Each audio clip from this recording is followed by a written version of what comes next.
friends, welcome back to my channel. So today we are going to begin with a new chapter, How the Camel Got its Sum from the English Supplementary Reader.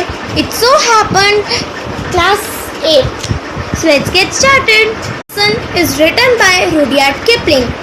The world had just begun and animals were working for humans. जो संसार था वो अभी अभी शुरू हुआ था और जो जानवर थे वो इंसानों के लिए काम कर रहे थे. There was one lazy animal that did nothing and said nothing but hums. एक lazy animal था जो कुछ काम नहीं करता था और कुछ नहीं बोलता था, पर वो सिर्फ एक ही चीज़ बोलता था जो कि थी हम. इवन जो क्लेवर जिन था वो अपनी विट्स के एंड पर था, यानी कि वो वरीड था, कंफ्यूज था या फिर अनॉयड था. In the beginning, when the world was new and the animals were just beginning to work for man, there was a camel and he lived in the middle of the howling desert because he did not want to work. शुरुआत में जब जो संसार था वो नया था और जो एनिमल्स थे उन्होंने इंसानों के लिए काम करना शुरू ही किया था. एक जो कैमल था वो रहता था बीचों बीच हाउलिंग डेजर्ट के, क्योंकि वो कोई काम नहीं करना चाहता था. वो खाता था स्टिक्स, थॉर्न्स एंड प्रिकल्स, और जब कोई भी उससे बात करता था तो वो कहता था हम, जस्ट हम, और कुछ भी नहीं. जो थॉर्न्स होते हैं वो कांटे होते हैं, थॉर्न्स और प्रिकल्स कांटे होते हैं. जो थॉर्न्स होते हैं वो प्रिकल्स से बड़े कांटे होते हैं. ये आप इमेज देख सकते हो थॉर्न्स एंड प्रिकल्स की. इमेज है थॉर्न्स, प्रिकल्स एंड स्पाइन्स की. Presently, the horse came to him on Monday morning with a saddle on his back and said, "Camel, oh camel, come out and trot like rest of us."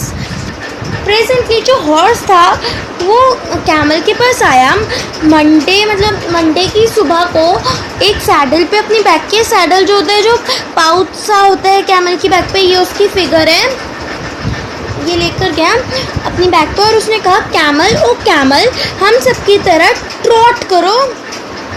Trout mean जैसे जो camel दौड़ता है. हम said the camel and the horse went away and told the man. Camel ने वही अपना same reply हम बोला उसको, और जो हॉर्स था वो वापस चला गया और उसने मैन को बताया. Presently the dog came to him with a stick in his mouth and said, "Camel, oh camel, come and fetch and carry like the rest of us." अभी प्रेजेंटली जो डॉग था वो आया कैमल के पास और उसने कहा कैमल, ओ camel, आओ और फेच करो, मतलब सामान उठा कर लाओ हम सबकी तरह. पार्ट के वर्ड मीनिंग्स देख लेते हैं. प्रिकल्स are short pointed outgrowth on the bark of epidermis of a plant, a small thorn. Next, at wit's end, to be so worried, confused or annoyed that you do not know what to do next. Trot, to go at a gait between a walk and a run, in which the legs move in diagonal pairs.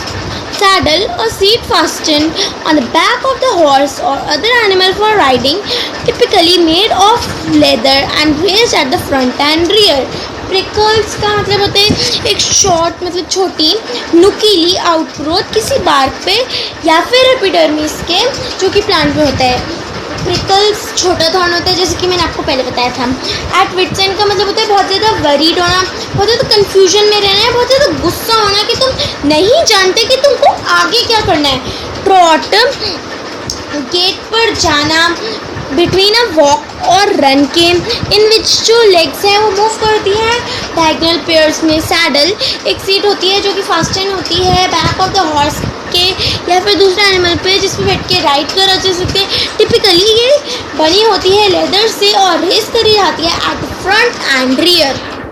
Humph, said the camel, and the dog went away and told the man. वही camel ने फिर से अपना वही same reply दिया, उसको कहा उसने हम्फ, और जो डॉग था वो वापस चला गया और उसने भी जाके मैन को बताया. Presently the ox came to him with the yoke on his neck and said, "Camel, oh camel, come and plug like the rest of us." योग जो है वो उसके लिए प्लगिंग के लिए यूज़ होता है. हमारा योग का पिक्चर है जो ऑक्स था वो आया उस अपने गले पे योक रखे हुए, और उसने कैमल से बोला कि कैमल ओ कैमल, आओ और प्लगिंग करो हम सबकी तरह। हम सेट द कैमल, कैमल ने वही अपना पुराने वाला रिप्लाई दिया हम, और जो ऑक्स था वो वापस चला गया और उसने जाके मैन को बताया। At the end of the day, the man called the horse and the dog and the ox together and said, 303, I am very sorry for you. जब दिन एंड होने वाला था तब जो मैन था उसने बुलाया हॉर्स, डॉग और ऑक्स को इकट्ठे और कहा, तीनों तीन मैं तुम्हारे लिए बहुत सॉरी हूँ, बट दैट हम thing in the desert can't work, और he would have been here by now, so I am going to leave him alone and you must work double time to make up for it. उसने कहा कि जो hums thing है desert में वो कभी काम नहीं कर सकती, अगर उसे काम करना होता तो वो अब तक यहाँ पर आ चुकी होती, तो मैं उसको छोड़ रहा हूँ अकेले और तुमको डबल टाइम काम करना पड़ेगा उसका काम भी पूरा करने के लिए। That made the three very angry. इससे जो बाकी के तीन थे वो बहुत गुस्सा हो गए। And they held a panchayat on the edge of the desert, और उन्होंने रखी एक panchayat edge of the desert में। And the camel came chewing cud and laughed at them. जो camel था वो कट चबाते हुए आया और उन पे हंसा। Then he said humph and went away. फिर उसने कहा humph और वो वापस चला गया। च्यूइंग कट का मतलब होता है कि जो रुमिनेंट्स होते हैं उनमें जो वो खाना खाते हैं उनके पेट में चला जाता है, फिर वो पेट से वापस आ जाता है एंड वो उसको दोबारा चबाते हैं डाइजेशन के लिए। Presently there came along the jinn who was in charge of all the desert, rolling in the cloud of dust. अब वहाँ पे एक जिन आया जो कि हर डेजर्ट के चार्ज में था और वो क्लाउड ऑफ डस्ट में रोल होता हुआ। इसके वर्ड मीनिंग्स देख लेते हैं। फेच का मतलब होता है go for and then bring back someone or something. Yoke का मतलब होता है a wooden cross piece that is fastened over the necks of two animals and attached to the plough or cart that they are to pull. Plough turn up the earth of an area of land with a plug, especially before sowing. Chewing cud, cud is a portion of food that returns from the ruminant's stomach to the mouth to be chewed. Fetch का मतलब होता है जाना और वापस लाना उस किसी चीज़ को या किसी को। योक होते हैं एक वुडन क्रॉस पीस जो कि फास्टेंड होता है नेक्स ऑफ टू एनिमल्स पे और अटैच करा जाता है एक प्लग से या फिर एक कार्ट से जिसको पुल करना है। प्लग ये एक टर्न अप होती है earth of an area of land एक प्लग से, स्पेशली इसको सोइंग से पहले करा जाता है। च्यूइंग कड, कड एक पोर्शन होता है फूड का जो कि वापस आता है रुमिनेंट की स्टमक में, स्टमक से माउथ में, ताकि वो उसको दोबारा चबा सके। Jinn of all deserts, said the horse, is it right for anyone to be idle? सारे डेजर्ट्स के जिन हॉर्स ने कहा, क्या ये सही है किसी के लिए आइडल रहना? आइडल का मतलब है कि कुछ काम ना करना, बस खाली बैठे रहना। Certainly not, said the djinn. नहीं, ऐसा जिन ने कहा। Well, said the horse, there is thing in the middle of your desert with a long neck and long legs and he hasn't done a stroke of work since Monday morning, he won't trot. जो जिन था मतलब जो horse था उसने कहा कि एक चीज़ है डेजर्ट के बीच में जिसके एक लंबी गर्दन है और लंबी लाते हैं और उसने ज़रा सा भी काम नहीं करा है मंडे मॉर्निंग से, उसने ट्रोट भी नहीं करा।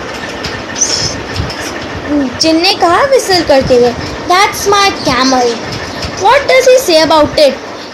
जिन ने सीटी बजाई और उसने कहा कि ये तो मेरा कैमल है, अब वो उसके बारे में क्या कहे। ऑक्स ने बोला कि वो हम्फ कहता है और वो प्लग भी नहीं करता। Very good, said the djinn, I will humph him if you will kindly wait for a minute. यहाँ पे हम्फ हिम का मतलब है कि मैं उसको सही करके आता हूँ, उसको सीधा कर देता हूँ, एज सच। इसके वर्ड मीनिंग्स देख लेते हैं। आइडल का मतलब होता है spend time doing nothing. Idle time बिताना, कुछ ना करे। A stroke of work, a small amount of work. Stroke of work मतलब थोड़ा सा भी काम। I will hump him, इसका मतलब इस चैप्टर में है I will deal with him appropriately, I will set him right. मैं उससे सही तरीके से डील करूँगा और मैं उसको सीधा कर दूँगा। The jinn remonstrated with the camel who said humph. जो जिन था उसने रिमॉन्स्ट्रेट करा उस कैमल के साथ जो हम्फ कहता था। रिमॉन्स्ट्रेट का मतलब है if you remonstrate with someone you protest to them about something you do not approve of or agree with and you try to get it changed or stop. अगर हम किसी के साथ रिमॉन्स्ट्रेट करते हैं तो हम प्रोटेस्ट करते हैं किसी चीज़ के अगेंस्ट जिसको हम अप्रूव नहीं करते, हम उससे एग्री नहीं होते कि हाँ ये सही है, हम नहीं मानते कि ये सही है और हम ट्राई करते हैं उसको बदलने की या उसको रोकने की। The camel's beautiful back suddenly grew a lump which was the camel's hump. जो कैमल की सुंदर बैक थी वो अचानक से एक लंप में उगाई जो कैमल की हम्प बन गई। The djinn assured the camel that his hump would always be a help, not a hindrance. जो कैमल था उसने गारंटी दे दी, मतलब उसने पक्का से बोला कि जो उसकी हम्प है वो हमेशा उसकी हेल्प करेगी, वो उसकी हिंड्रेंस का कोई भी रीज़न नहीं बनेगी। हिंड्रेंस का मतलब a thing that provides resistant, delay और obstruction. The jinn rolled himself up in the dust cloak and took a walk across the desert and found the camel looking at his own reflection in a pool of water.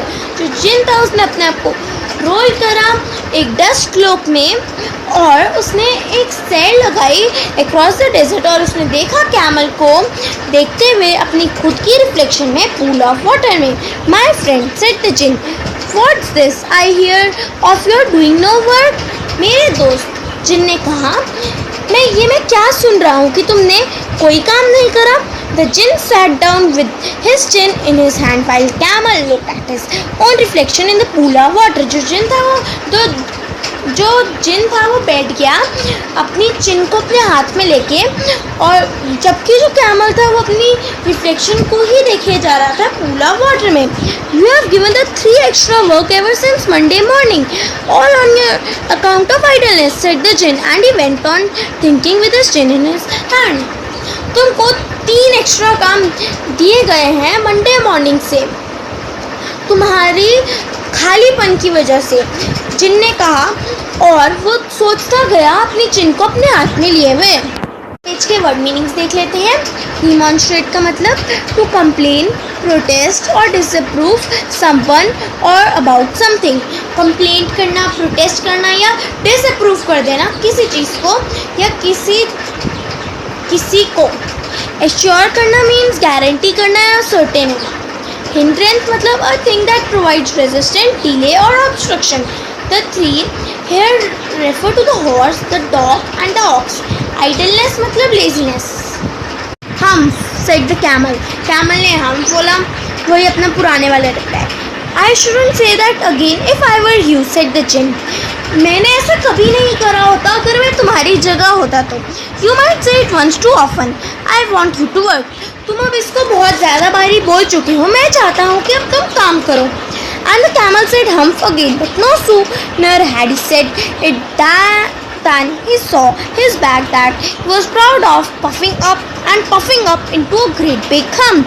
Camel ने हम्फ का दोबारा से, पर बहुत जल्दी ही उसने ये देखा कि जो उसकी बैक है जिसके लिए वो बहुत ज़्यादा प्राउड था वो बढ़ती गई, पफ होती गई, मतलब बढ़ती गई और वो बन गई एक बहुत बड़ी hump. No sooner than a conjunction is used to show that one thing happens immediately after another. Then, do you see that? Said the jinn. That's your very own hump that you have brought upon your very own self by not working. क्या तुमने उसे देखा? ऐसा जिन ने कहा। वो तुम्हारी खुद की हम्प है जो तुमने खुद लाई है काम ना करके मंडे से, जब जो काम था वो शुरू हुआ था। आज थर्सडे है और तुमने कोई काम नहीं करा है मंडे से, जो काम था वो शुरू हुआ था, अब तुम काम करोगे। How can I, said the camel with this hump on my back. अब मैं कैसे काम करूँ इस हम्प के साथ अपनी बैक पे। दैट हैज़ अ पर्पस, इसका भी कोई काम है, ऐसा जिन ने कहा। ऑल बिकॉज क्योंकि तुमने मिस करे उन 3 दिन तुम अब काम कर पाओगे 3 दिन के लिए बिना कुछ खाए, क्योंकि तुम रह सकते हो अपनी हम पे। एंड डोंट यू एवर से I never did anything for you, और तुम ये मत कहना कि मैंने तुम्हारे लिए कुछ नहीं करा। अब डेजर्ट के बाहर आओ और उन तीनों के पास जाओ और ढंग से बिहेव करना। And the camel went away to join the 3, and from that day to this, camel always wears a hump. We call it hump now, not to hurt his feelings, but he has never yet caught up with the 3 days and missed at the beginning of the world, and he has never yet learned how to behave. Camel जो था वो चला गया उन तीनों के पास, और उस दिन से जो कैमल था वो हमेशा उसके पास एक हम्प होती है। अब हम उसको हम्प इसलिए बुलाते हैं ताकि उसकी फीलिंग्स हर्ट ना हो, बट उसने अभी तक उन 3 दिनों का काम नहीं करा जो उसने वर्ल्ड की शुरुआत में मिस कर दिए थे, और उसने अभी तक नहीं लर्न करा है कि बिहेव कैसे करना है। हम इस पेज के वर्ड मीनिंग्स देख लेते हैं। नो सूनर दैन एक कंजंक्शन की तरह यूज़ करा गया है, ये दिखाने के लिए कि जो चीज़ है वो इमीडिएटली आफ्टर अनदर हो गया, मतलब बिल्कुल टाइम नहीं लग रहा उसको होने में। देन पफिंग अप का मतलब है बिकमिंग लार्जर। पर्पस का मतलब है रीज़न फॉर डूइंग समथिंग, किसी काम को करने का कोई reason. Now let us discuss about some of the camel facts. Humans use camel as a means of transportation. Camels can carry very heavy loads. जो इंसान होते हैं वो यूज़ करते हैं कैमल को एक ट्रांसपोर्टेशन के लिए। जो कैमल्स होते हैं वो कैरी कर सकते हैं बहुत ही ज़्यादा heavy loads. Camels are herbivorous. Water is important to them. They can drink 30 gallons of water in just 13 minutes. तो कैमल होते हैं वो herbivorous होते हैं, यानी कि वो प्लांट ईटर एनिमल्स होते हैं। जो वाटर होता है वो इम्पोर्टेंट है उनके लिए, और वो पी सकते हैं 30 gallon of water in just 13 minutes. Camel को शिप ऑफ द डेजर्ट भी कहा जाता है। ड्रोमेटरी कैमल्स जो होते हैं उनकी 1 हम्प होती है। बैक्ट्रियन कैमल्स होते हैं उनकी 2 होती हैं। जो हम्प होती है वो कंसिस्ट ऑफ करती है स्टोर्ड फैट के लिए, जो कैमल यूज़ कर सकते हैं एनर्जी के लिए जब फूड और वाटर की कमी हो। तो एनसीईआरटी टेक्स्ट बुक के आंसर डिस्कस कर लेते हैं। सबसे पहले हम कॉम्प्रिहेंशन चेक डिस्कस करेंगे जो कि पेज नंबर 3 पर है। First question, what task do you think were assigned to the dog and the ox? तुम्हें क्या लगता है कि कौन से काम डॉग और ऑक्स को असाइन किए गए थे? Answer, the dog was assigned the task of fetching and carrying, while the ox was assigned the task of plucking. जो डॉग था उसको असाइन किया गया था टास्क फेच करने का और कैरी करने का, जबकि जो ऑक्स था उसको असाइन किया गया था टास्क प्लगिंग करने का। Question number 2, why did the camel live in the middle of the desert? Camel desert के बीचों बीच क्यों रहता था? Camel was lazy and lived in the middle of the desert because it did not want to work. Camel जो था वो आलसी था और वो बीचों बीच रहता था डेजर्ट के, क्योंकि वो काम नहीं करना चाहता था। What made the dog, the horse and the ox very angry? Dog, horse और ऑक्स को गुस्सा क्यों आया? Man told the dog, the horse and the ox that since the camel would not work, he would leave it alone, so the 3 of them would have to work double time to make up for the whole work not done by the camel. This made the 3 very angry. जो man था उसने बताया dog, horse और aux को कि जबकि जो camel है वो काम नहीं कर रहा तो वो उसको अकेला छोड़ देगा, और अब जो बाकी के 3 हैं यानी कि डॉग, ऑक्स और हॉर्स है उनको डबल टाइम वर्क करना पड़ेगा मेकअप करने के लिए उस वर्क को जो कि कैमल नहीं कर रहा है। इस वजह से जो बाकी के 3 थे वो गुस्सा हो गए। हाँ, How did the jinn know the horse was complaining against the camel? जिन को कैसे पता चला कि जो हॉर्स है वो कैमल के अगेंस्ट कंप्लेन कर रहा है? The jinn knew that the horse was complaining against the camel because he was in charge of all deserts and knew everything about his deserts. जो जिन था वो जानता था कि जो हॉर्स है वो कंप्लेन कर रहा है कैमल के अगेंस्ट, क्योंकि वो हर ऑल डेजर्ट्स के चार्ज में था और उसको सब कुछ पता था अपने डेजर्ट्स के बारे में। Let us discuss the comprehension check on page number 5. Question number 1. Camel was looking at his own reflection in the pool. What does it suggest you about the camel? जो कैमल था वो अपनी खुद की reflection को देख रहा था पूल में। इससे तुम्हें क्या लगता है कैमल कैसा होगा? camel was looking at its own reflection in the pool shows that he was proud of his appearance, especially his back. He liked admiring himself. जो camel था वो देख रहा था अपनी reflection में pool में. इससे हमको ये पता चलता है कि जो कैमल था वो प्राउड था अपनी अपीयरेंस से, स्पेशली अपनी बैक से, और वो अपने आप को एडमायर करना पसंद करता था. The camel said humph repeatedly. How did it affect him? जो कैमल था वो बारी बारी हम्फ बोलता था. इससे उसको क्या इफेक्ट पड़ा? When the camel said humph repeatedly, despite the jinn's warning, his back puffed up into a big hump. जो कैमल था जब वो हम्फ बोलता था रिपीटेडली, जिन की वार्निंग के अलावा भी, तो जो इसकी बैक थी वो बढ़ती गई और बन गई एक big hump. What according to the jinn was the use of hump? जिन के अकॉर्डिंग जो हम्फ का क्या काम था? The jinn assured the camel that his hump would not create a problem but would be of help for him while working. Since the camel had skipped work for 3 days, he could live on his hump and would be able to work for 3 days continuously without eating. This means that the hump was kind of food reserve. जो जिन था उसने guarantee कर दिया camel को कि जो उसकी हम्प है वो कोई भी प्रॉब्लम नहीं क्रिएट करेगी, बट उसके लिए एक हेल्प की तरह काम करेगी जब वो काम कर रहेगा. जो जबकि कैमल ने जो थे 3 दिन स्किप कर दिए थे काम करने के लिए, तो वो अपनी हम्प पर रह सकता है और वो काम कर पाएगा 3 दिन तक लगातार बिना खाए. इसका ये मतलब है कि जो हम्प है वो उसके लिए काइंड ऑफ फूड रिजर्व है. He has never yet learned to behave. In the lights of this, what is writer's opinion about the camel? He has never yet learned to behave. इसको देख के तुम क्या कह सकते हो कि जो रुडयार्ड किपलिंग है उनका क्या ओपिनियन है कैमल के लिए? According to the writer, the camel is still a very lazy animal. Writer के अकॉर्डिंग जो कैमल है वो अभी भी एक आलसी जानवर है, अनविलिंग टू वर्क, जिसका कभी मन नहीं करता काम करने का. It seems that the camel still has not yet learn to behave himself and works lazily in the desert itself. ये है कि जो कैमल है उसने अभी तक लर्न नहीं करा है बिहेव करने के लिए, और वो अभी भी आलसियों की तरह डेजर्ट में ही काम करता रहता है. It is for this reason that he has still not been able to complete the pending work of those 3 mistakes, and he continues carrying the hump and living in the desert. इसी reason की वजह से जो camel है वो अभी तक उस पेंडिंग वर्क को कंप्लीट नहीं करा है जो उसने उन 3 दिनों में मिस करा था, और अब वो कंटिन्यू करता है कैरी करना एक हम्प और डेजर्ट में रहना. Now let's discuss RTC. The sentence is that has a purpose all because you missed those 3 days. इसका भी एक काम है क्योंकि तुमने उन 3 दिनों को मिस करा था.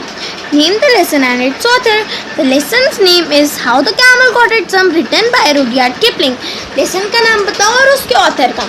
आंसर, जो लेसन का नाम है वो है How the Camel Got Its Hump, और ये लिखा गया है रुडयार्ड किपलिंग के द्वारा. Who is speaking to whom? कौन किससे बात कर रहा है? The jinn is speaking to the camel. जिन कैमल से बात कर रहा है. What and which 3 days did the listener miss? The camel missed 3 days work given by the man. जो कैमल था उसने मिस करा 3 दिनों का वर्क जो कि मैन के द्वारा कैमल को दिया गया था. The camel missed the work on Monday, Tuesday and Wednesday. जो कैमल था उसने मिस करा काम मंडे, ट्यूसडे और वेडनेसडे का. What does that refer to? That किसको रेफर करता है? That refers to the hump on the camel's back given by the jinn. That जो है वो रेफर करता है उस हम्प को जो कि कैमल की बैक पे है, जो कि जिन ने दी है.